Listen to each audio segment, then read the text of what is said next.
Občina Slovenske Konjice in Okoljsko-raziskovalni zavod sta v občinski sejni sobi v četrtek 28. marca ob 12. uri predstavila rezultate in učinke mednarodnega projekta Stop CO2, model zmanjševanja onesnaževanja zraka za uvedbo okolju prijazne in energetsko učinkovite led javne razsvetljave. Po uvodnem pozdravu konjiškega podžupana Bojana Podkrajška so sledile predstavitve posameznih partnerjev. Naj povem, da se je občina Slovenske Konjice v letu 2010 sistematično lotila javne razsvetljave v Slovenskih Konjicah, ampak ne samo po Slovenskih Konjicah, v celotni občini. Naj povem, da smo v prihodnosti zgradili preko 1500 svetilk, s to izgradnjo se lahko vrnemo veliko desetletij nazaj in jaz se spomnim, ko smo to javno razsvetljavo gradili, postopoma smo se veselili vsake svetilke in prav gotovo nihče 5, 10, 15 ali 20 let nazaj ni razmišljal, kakšne svetilke postavljamo, vgrajujemo, ampak bil je izključno samo eden cilj, da imamo veliko svetlega, seveda po noči, celo noč in vse je moglo žareti. Jaz se spomnim leta 2010, kot sem že uvodoma rekel, da smo se sistematično lotili te zamenjave svetilk, seveda izdelali akcijski načrt in moram tudi povedati na tem mestu, da je prav gotovo tudi bila neka spodbuda, da smo danes tako daleč v občini Slovenske Konjice. Naj omenim domače podjetje SGA, ki je prav gotovo eden vodilnih podjetij v Sloveniji, tako na področju razvoja in tudi proizvodnji teh led svetilk. Jaz z veseljem ugotavljam, to tudi ugotavljajo sodelavci na občinski upravi, da smo tu naredili kar nekaj korakov.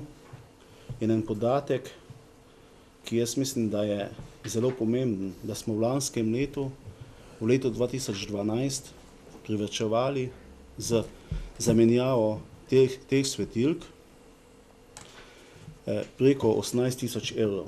Seveda, ko smo v občinskem svetu vedno gledali postavke, koliko porabimo denarja za to energijo, ki jo potrebujemo, seveda, ko ni več svetlobe naravne, so se vedno naši svetniki tudi spraševali, zakaj tako veliko.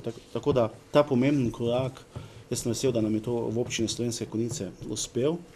Izjemno sem vesel, da danes skupaj predstavljamo en skupen projekt, da so seveda občine iz sosednje Hrvaške, ki bojo kaj kmalu, ko bo malo topleje, že članice Evropske unije, seveda našli tudi dve slovenski občini, to je občina Radence, občina Slovenske Konjice in da smo skupaj uspeli na tem zelo pomembnem projektu. Projekt Model zmanjšanja onesnaževanja zraka za uvedbo okolju prijazne in energetsko učinkovite led javne razsvetljave Stop CO2 izvajajo partnerji v Sloveniji in Hrvaški. Slovenski udeleženci v projektu so Občina Slovenske Konjice, Občina Radenci in Okoljsko-raziskovalni zavod. Dejavnosti se izvajajo v okviru operativnega programa IPA Slovenija-Hrvaška 2007-2013. Projekt je vreden 872 124 evrov, odobrena sredstva strani Evropske unije v sklopu programa IPA pa so bila v znesku 739 282 evrov. Projekt se je začel aprila 2011, zaključil pa se s koncem marca letos.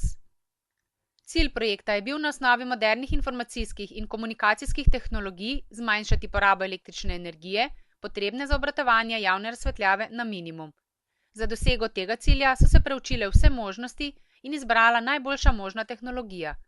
Partnerji v projektu so si izmenjali znanje z področja nadzornih geografskih sistemov za brezžični prenos informacij in učinkovite razsvetljave. Kombinacija vseh treh sistemov je rezultat projekta Stop CO2. Sodelujoče občine v projektu lahko sedaj sproti spremljajo zmanjšanje emisij tega plina zaradi manjše porabe električne energije in prilagodljivega sistema regulacije javne razsvetljave. Na osnovi realno pridobljenih rezultatov iz različnih geografskih področij imajo projektni partnerji in širša javnost sedaj na razpolago smernice za učinkovito gospodarjenje z javno razsvetljavo.